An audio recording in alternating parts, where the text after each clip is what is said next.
Hello everyone, welcome to Krishna coaching centre class 12th history. और यहाँ पे हम देख रहे हैं अपना चैप्टर नंबर 2। इसके अंदर मगध डायनेस्टी के बारे में हमने देखा। उसके बाद मतलब मौर्य वगैरह हम देख रहे हैं। एंड मौर्यन डायनेस्टी में हमने देखा उनकी कितनी लंबी चौड़ी सेना थी, कुछ मानते थे कुछ नहीं मानते थे। Now the topic is new notions of kingship. Kingship के राजा के राज के कुछ नए नोशन शुरू हुए, जैसे कि cheap and kings in the south. तो न्यू किंगडम डेक्कन में इमर्ज हुआ और फर्दर साउथ में। डेक्कन क्या है? इट्स जस्ट लाइक शुरुआत ऑफ साउथ। तो फर्दर साउथ और डेक्कन पार्ट में पूरा इमर्ज होना शुरू हुआ, including the chiefdoms of the Cholas. Chola dynasty is very famous in south. उन्होंने काफ़ी समय तक रूल किया था एंड काफ़ी इंपॉर्टेंट राजा हुए हैं उनके। सो चीफडम ऑफ चोला, चेरा एंड पंड्यास, ये तीनों ही नाम बहुत ज़रूरी हैं। इन तमिलकम, तमिलकम मतलब this is the name of ancient Tamil country, जिसके अंदर प्रेजेंट का आंध्रा आ जाता है, केरल आ जाता है और थोड़ा सा तमिलनाडु भी आ जाता है ऑफ कोर्स। तो इनमें कौन सी तीन डायनेस्टी थी? चोला, चेरा एंड पंड्या। सो ये तीनों ही dynasty they prove themselves to be stable and prosperous. वो स्टेबल थे एंड प्रॉस्पेरस थे, काफ़ी धन दौलत था उनका। चीफ एंड चीफडम क्या होते हैं? Chief is a powerful man, मतलब किंग नहीं बोल रहे हैं, चीफ बोल रहे हैं। तो चीफ क्या है? एक पावरफुल मैन है जिसकी पोजीशन मे और may not be hereditary. This is very important कि ज़रूरी नहीं है जो हेड है, जो चीफ है, वो हेरिडिटरी ही हो। हेरिडिटरी मतलब राजा का बेटा राजा बनेगा, ये ऐसा नहीं कुछ था। जो हकदार है वही राजा बनेगा, ऐसा कुछ था। तो ही डिराइव सपोर्ट फ्रॉम किनफोल्क, उसके जो बंदे थे वहाँ पे, जो गाँववासी शहरवासी जो होते थे, उनसे उसको सपोर्ट मिलता था। हिज फंक्शंस में include performing special rituals, leadership in warfare, arbitrating disputes. तो ये सारे उनके कुछ काम हुआ कर सकते थे।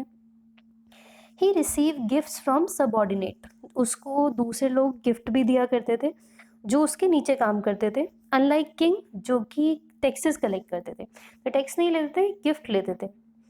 वाह, ये तो वही हो गया, रिश्वत नहीं लेंगे पर तोहफा ज़रूर ले लेंगे।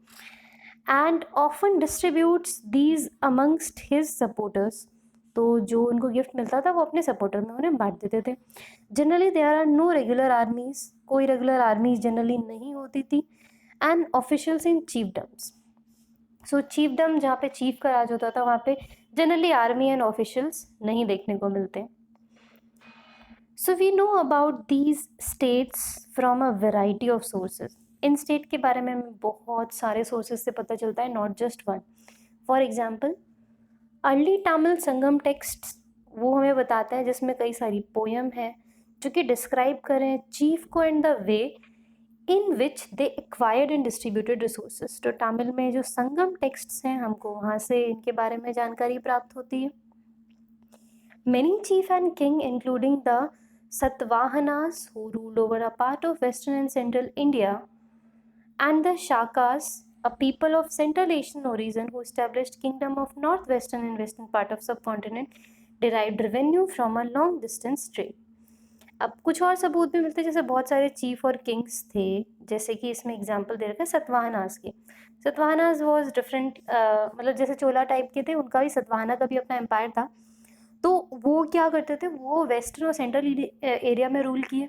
ऐसे ही शाकास थे, वो सेंट्रल एशियन में रूल किए एंड वो लॉन्ग डिस्टेंस ट्रेड करते थे और उससे उनकी बहुत सारी कमाई होती थी। Their social origin were often obscure, उनका जो सोशल ओरिजिन था, कहाँ से वो निकले हैं, वो मोस्टली नहीं पता होता था। But as we will see in the case of Satavahanas, once they acquired power, they attempted to claim social status in a variety of ways. But हर जगह एक्सेप्शन थे, तो मोस्टली सोशल चीज़ें इनके बारे में हमें देखने को नहीं मिलती है। बट जैसे सतवाहनास थे, उनको जब पावर मिल गई थी तो वो सोशल स्टेटस वगैरह भी क्लेम करने लग गए थे। Divine king, wow, divine king. अच्छा, इसमें ना एक कंसेप्ट है जो कि इंडिया में शायद शुरू हुआ था, या शायद नहीं, हम नहीं कह सकते हैं। इट्स मोस्टली लाइक कि Kings have divine power. Divine power in the sense कि एक सबसे ऊपर गॉड होते हैं, भगवान होते हैं, एंड भगवान अपना एक सबॉर्डिनेट टाइप जो है वो बना के भेज देते हैं, जिसको किंग बोला जाता है। अब किंग की जिम्मेदारी है कि वो सब चीज़ें देखे, सुने, संभाले, एंड लोगों की जिम्मेदारी है वो उनको रिस्पेक्ट करे, टैक्सेस वगैरह दे। तो ये ऐसा डिवाइन किंग का कंसेप्ट जो था वो बहुत समय तक चला था। उसके बाद खैर इक्वालिटी वगैरह के कंसेप्ट आए, but initially it started like this. So divine kings, one means of claiming high status was to identify variety of deities. अब जो एक मीन्स था जिससे आप एक हाई स्टेटस प्राप्त कर सकते थे, वो था कि बहुत तरीके के भगवान देवी देवताओं को आप आइडेंटिफाई करो. So this strategy is best exemplified by Kushans. अब जो आपके कुशानास थे, उन्होंने ये स्ट्रैटेजी बड़े तगड़े तरीके से पकड़ी थी. इन्होंने central Asia north west area में अच्छा खासा रूल किया था.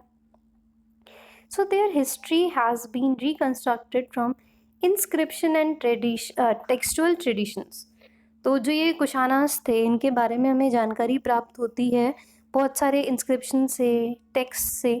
सो notion of kingship they wish to project are perhaps best evidenced in the coins and sculpture. तो जिस तरीके से वो किंगशिप करते थे वो हमको कॉइन्स में, स्कल्पचर्स, पेंटिंग्स वगैरह में, पेंटिंग्स नहीं मूर्तियों में हमें देखने को मिलते हैं.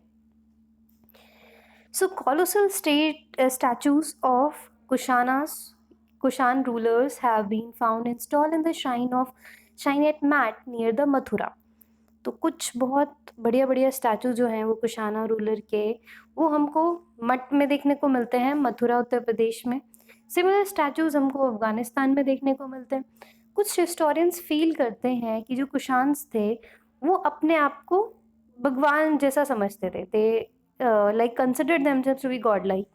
बहुत सारे कुशान रूलर्स थे also adopted the title of देवपुत्र and son of God.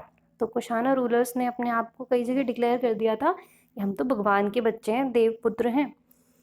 ये चीज़ उन्हें कहाँ से सीखने को मिली? Possibly they were inspired by Chinese ruler जो अपने आप को सन्स ऑफ हेवन बोलते थे. चाइना में भी ऐसा होता था और भगवान के नाम से लोग हमेशा डरते हैं. तो भगवान का नाम जोड़ लिया तो अपने आप 90% जनता तो इज्जत देने ही लग जाएगी. तो वो भी ऐसा ही करते थे. By the 4th century there is evidence of larger states, जैसा कि गुप्ता एम्पायर हुआ.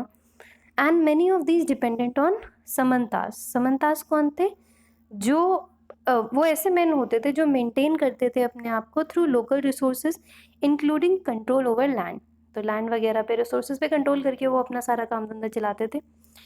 They offered homage and provided military support to the rulers. तो समंतास क्या होते थे? ये मिलिट्री सपोर्ट रूलर को प्रोवाइड करते थे. Powerful samantas could become kings. तो जो बहुत ज़्यादा पावरफुल समंतास होते थे वो राजा बन सकते थे.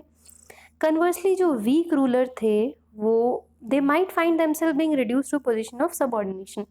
तो ऐसा नहीं था कि राजा बन गए तो राजा ही रहेंगे. राजा सबऑर्डिनेट पोजीशन पे आ सकते थे, समंतास राजा बन सकते थे. तो इस तरीके की चीज़ें हमें देखने को मिलती थी. So histories of Gupta ruler have been reconstruct from literature. अब जो गुप्ता का डायनेस्टी था वो बड़ा खतरनाक डायनेस्टी था. बड़े अमीर लोग थे वो, बहुत पैसा कमाया, बहुत पैसा उड़ाया उन्होंने. So history of Gupta empire जो थी वो हमें लिटरेचर, कॉइन्स, इंस्क्रिप्शंस, इन सब से मिलती है, इंक्लूडिंग द प्राशस्तीज. तो प्रशस्तीज वगैरह जो थी वो भी हमें मिली. प्रशस्ति क्या होती है? It is like a poem जो कही जाती है किंग्स की तारीफ करने में. सो पोइट्स वगैरह ये गाते थे. So while historian often attempt to draw factual information for such composition, those who composed and read them treasured them as work of poetry. ये देखिए, ये 2 सिक्के हैं. Kushana coin, king Kanishka, and ये रे कुशाना कॉइन है. तो ये किंग है और ये इसके पीछे कोई देवी देवता है. तो वो अपने आप को उनके बराबर ही मानते थे. सी मतलब उस समय आप समझो हजारों साल पहले भी इतनी बढ़िया कलाकारी होती थी. मशीनें भी नहीं थी तब, but still this was possible. Okay, so it's just कि वर्क ऑफ जो पोइट्री था rather than account of literally true. तो वो जो तारीफ होती थी वो ज़रूरी नहीं थी तारीफ ही होती थी. वो हो सकता है पोइट्स वगैरह राजा को बस इम्प्रेस करने के लिए गाते हो. जैसे प्रयाग प्रशस्ति, जैसे इलाहाबाद पिलर इंस्क्रिप्शन है, ये संस्कृत में है एंड इसको हरिसेन ने लिखा है. हरिसेन याद कैसे रहेगा कि मान लो कोई हरिसेन है, वो प्रयाग घूमने गया. So the court poet of Samudragupta. तो समुद्रगुप्त के पोइट थे वो, and most powerful Gupta rulers माना जाता है समुद्रगुप्त को. जिनके लिए उन्होंने बहुत सारी ऐसी हाइम्स लिखी थी। ठीक, तो इस पार्ट को हम यहीं तक रखते हैं। इसका अगला part we will cover in next video. Thank you so much.